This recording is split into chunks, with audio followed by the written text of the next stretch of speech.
आप सभी का बहुत बहुत स्वागत है हमारे द कुरुक्षेत्र IAS अकेडमी में। जो डेली हम जैसे डेली एनालिसिस करते हैं, आज है 20 जुलाई, डेट इज़ 28 जुलाई। और आज का जो डेली करंट अफेयर्स एनालिसिस है, उस सेशन में आप सभी का बहुत बहुत स्वागत है and the Kurukshetra IAS academy में। सो हम स्टार्ट करते हैं द हिंदू न्यूज़पेपर का जो भी इम्पॉर्टेंट आर्टिकल्स था आज का, जो भी इम्पॉर्टेंट जो टॉपिक है हमारे एग्ज़ाम पॉइंट ऑफ व्यू से, आज हम उसको डिटेल में डिस्कशन करेंगे। ओके, सो पहला जो टॉपिक था वो था विकसित भारत 2047, मतलब 2000 जो 2047 का जो एक रोड मैप है भारत सरकार का, उसमें क्या क्या चीज़ें हैं, कैसे हैं, क्या क्या स्टेप्स हैं, क्या एस्पेक्ट्स हैं विकसित भारत का। विकसित भारत मतलब डेवलपमेंट ऑफ नेशन। तो इसको हम GS पेपर 2 मतलब एक गवर्नेंस से हम इसको रिलेट करेंगे। तो न्यूज़ में इसलिए बना हुआ था कि जो आंध्र प्रदेश के जो CM है, that is N Chandrababu Naidu ji, उन्होंने share his vision for the development of the state with the theme that Viksit Andhra Pradesh 2047 in a meeting with the Niti Aayog CEO BVR Subramaniam at the Secretariat on the Friday। जो हमारे मोदी जी का जो vision है, जो हमारे ruling party के जो prime minister हैं, उनका जो विज़न है वो उसको सेम विज़न को आंध्र प्रदेश के वहाँ के CM ने इसको घोषित किया है, वहाँ पे शेयर किया है अपने इस विज़न को। तो एक्चुअली विजन इंडिया @ 2047 का एक्चुअली क्या ये प्रोजेक्ट है, इसमें क्या क्या इनिशिएटिव्स लिए गए हैं, क्या न्यू है, क्यों ये हमारे लिए इम्पॉर्टेंट है, इसको हम अब डिटेल में देखते हैं। ये एक प्रोजेक्ट है जिसको इनिशिएट किया गया है बाय द नीति आयोग के द्वारा। नीति आयोग कौन है? Apex policy think tank of India to create a blueprint for the India's development in the next 25 years। okay, that is जो नीति आयोग है इसको थिंक टैंक ऑफ इंडिया भी कहा जाता है। जो प्रोजेक्ट है इसका एम है to make the India a global leader in the innovation and technology, a model of human development and social welfare and a champion of environmental sustainability. तो basically इस प्रोजेक्ट का जो एम है वो भारत को एक ग्लोबल लीडर बनाना है in the sense of innovation and technology के मामले में, then model of human development and social welfare. Okay, तो हम जो ग्लोबल साउथ का जो कॉन्सेप्ट हम जियो पॉलिटिक्स में हम देखते हैं, उसमें भारत का ये कहना है कि हम एक ग्लोबल लीडर बनने में हम सक्षम हैं and we can do that in the sense of innovation and technology, a model of human development and social welfare and a champion of environmental sustainability। SDG जो गोल्स हैं 17 SDG गोल्स, उन सबको अपने दिमाग में रखते हुए जो भी पॉलिसी, जो भी प्रोजेक्ट किया जाता है, जो बनाया जाता है, नीति आयोग पहला प्रायोरिटी SDG गोल्स को सामने रख के ही कोई प्रोजेक्ट का इनिशिएट करते हैं। Okay, then what are the aspect, मैंने बताया आपको in the beginning of the session, like Viksit Bharat क्या उसमें क्या क्या ऐसे चेंजेस होंगे, उसमें क्या ऐसा डेवलपमेंट होगा कि हम बोलेंगे कि 2047 में हमारा जो भारत है वो एक विकसित देश है, मतलब एक डेवलप्ड नेशन है। तो इसका पहला एस्पेक्ट है कि स्ट्रक्चरल ट्रांसफॉर्मेशन होने वाला है। स्ट्रक्चरल मतलब shift of the resources from the low productivity sector, that is agriculture से लेकर के इसको high productivity sector, that is manufacturing and service area में इसको शिफ्ट करना है। देन अपने इकोनॉमिक ग्रोथ को भी बूस्ट करना है, जॉब को क्रिएट करना है and reduce the poverty. Second जो एस्पेक्ट है organising the labour market, they involve the improving the quality and quantity of labor supply, that is enhancing the skills and employability of the worker and ensuring the fair and efficient labor regulations, then increasing the competitiveness. This entail enhancing the efficiency and innovation of the firm, improving the quality and diversity of the product and services, and expanding the domestic and international market. जो third है वो improving the financial and social inclusion.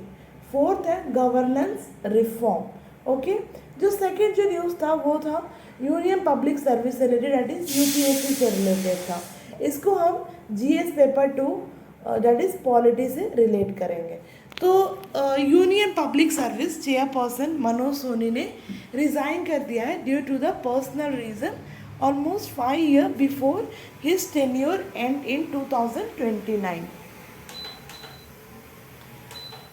ऐसा उनका the source the Hindu said like this. Then Mr. Soni, who joined the commission as a member in 2017, as sworn in as a chairperson on the May 16, that is 2023. Okay.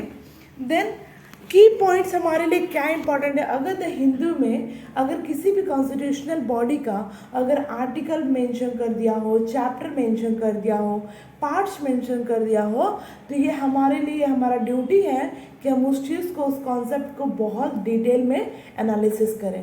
तो UPSC is the central recruiting agency in India में and it is a independent constitutional body है, मतलब ये constitutional body है। Okay इसके composition में कौन कौन होते हैं, इसका अपॉइंटमेंट कौन करता है, जो चेयरपर्सन होते हैं या फिर जो अदर मेंबर्स होते हैं, इनका अपॉइंटमेंट प्रेसिडेंट ऑफ इंडिया करते हैं। टर्म ऑफ ऑफिस कितने साल का होता है, या तो 6 साल का होगा until 65 years of age of attainment.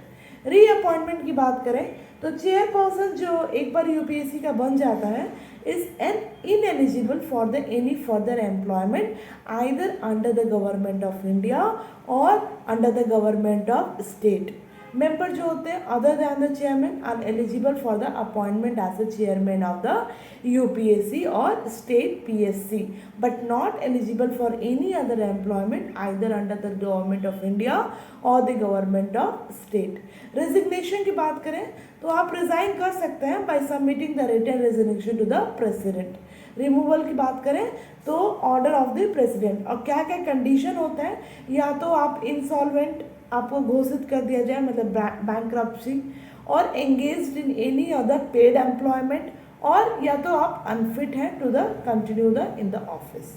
Then regulating and condition क्या है, प्रेसिडेंट डिटरमाइन करते हैं the number of the member of the commission and their condition of services, ये सारा हमारे राष्ट्रपति जी करते हैं। देन रिस्ट्रिक्शन क्या है, condition of the service shall not be amended after his और हर अपॉइंटमेंट। ओके पावर क्या है कि legislature of any state may provide for the exercise of the additional function of the UPSC or state PSC. Legislature may provide the exercise. Okay. Expense की बात करें तो salary मिलता ही है, अलाउंस मिलता ही है, pension as charge on the CFI that is the consolidated fund of India. Submission of report UPSC present an annual report to the president. Same everything जो भी यूपीएससी का जो काम काज है वो सारा उसका साथ वो प्रेसिडेंट के साथ ही डील होता है। ओके फंक्शन क्या है, टू आप सभी को पता होगा since you all are the aspirant of the UPSC, so you must know the function of the UPSC. ये इसका पहला काम है कंडक्ट कराना, appointment to the service of union, to advise on any matter which refer to them by the president of India. UPSC shall be consulted on all the disciplinary matter affecting a person serving the under the government of India. Then UPSC shall be consulted in making the appointment to the civil services and post and in promotion and transfer from one services to the other depending upon the suitability of the candidates. Third जो news था वो था radar का, to locate the landslip hit Pinarayi request the Karnataka. जो केरला के जो वहाँ के सीएम है, तो इसको इस न्यूज़ को हम GS paper 3 that is science and tech के रिलेट करेंगे। तो केरला के जो चीफ मिनिस्टर साहब जी हैं दैट इज पिनाराई विजयन, उन्होंने रिक्वेस्ट किया है कर्नाटका से कि सिद्धरामैया जी से to explore the option of using the ground penetrating radar to search for the motorist trapped under the mud slide at the Ankola in the Uttarakhand district on Tuesday. Radar का क्या work होता है, हमारे लिए ये इंपॉर्टेंट है कि रडार के बारे में जानना, सिंस ये साइंस एंड टेक्नोलॉजी से रिलेटेड है और अभी न्यूज़ में बना भी हुआ है, तो ये चीज़ हमें पता होना चाहिए कि radar is a beam of energy which is called the radio waves which is emitted from the antenna. As they strike the object atmosphere, the energy is scattered in all direction with some of the energy reflected back, and वो हम detect कर पाते हैं कि वहाँ पे कोई ऐसा ऑब्जेक्ट है या फिर कोई ऐसे ऑब्स्टेकल्स है।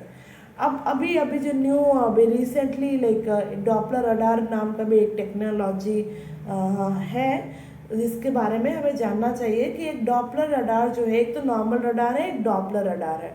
तो जो डॉपलर रडार है ये एक स्पेशलाइज्ड रडार है that uses the Doppler effect to produce the velocity data about the object at a distance। ये डॉपलर इफेक्ट को प्रोड्यूस करते हैं, मतलब एक रियल फ्रिक्वेंसी एंड एक आपका जो कि just we think that is so radar system can provide the information regarding the movement of the target as well as their position। okay, एक तो apparent frequency और एक जो आपका रियल फ्रिक्वेंसी, जो साउंड या फिर जो भी वेव्स हैं उनमें क्या डिफरेंस है, इस पे ये बेस्ड है, इस कॉन्सेप्ट पे, इस टेक्नोलॉजी पे, उसको हम लोग डॉपलर रडार कहते हैं, जो हेल्प करता है to forecast, to observe the rainfall and also advance of the cloud formation over a region and the subsequently monitor the thunder storm. And ये बाकी ये जो डॉपलर रडार है ये बेसिकली ये हेल्प करता है फॉरकास्टिंग सिस्टम में। अब डॉपलर इफेक्ट क्या होता है अभी आपको बताया। It is the apparent difference between the frequency eight which the sound light leave a source and that what is reach an observer. क्या सोर्स से आ रहा है और क्या एक ऑब्जर्वर को फील हो रहा है, क्या वो सुन पा रहा है, उस डिफरेंस को हम क्या बोलते हैं, डॉपलर इफेक्ट कहते हैं, जो होता है किसके वजह से, relative motion of the observer and the wave source. Thank you so much. अगर आपको कोई भी डाउट है, कोई भी क्वायरीज है, तो प्लीज़ आप हमें इस नंबर पे कॉल कर सकते हैं। हमारे इंस्टाग्राम फेसबुक आईडी पे भी आप हमें फॉलो कर सकते हैं और हमें मेल भी कर सकते हैं। So thank you so much for today's class.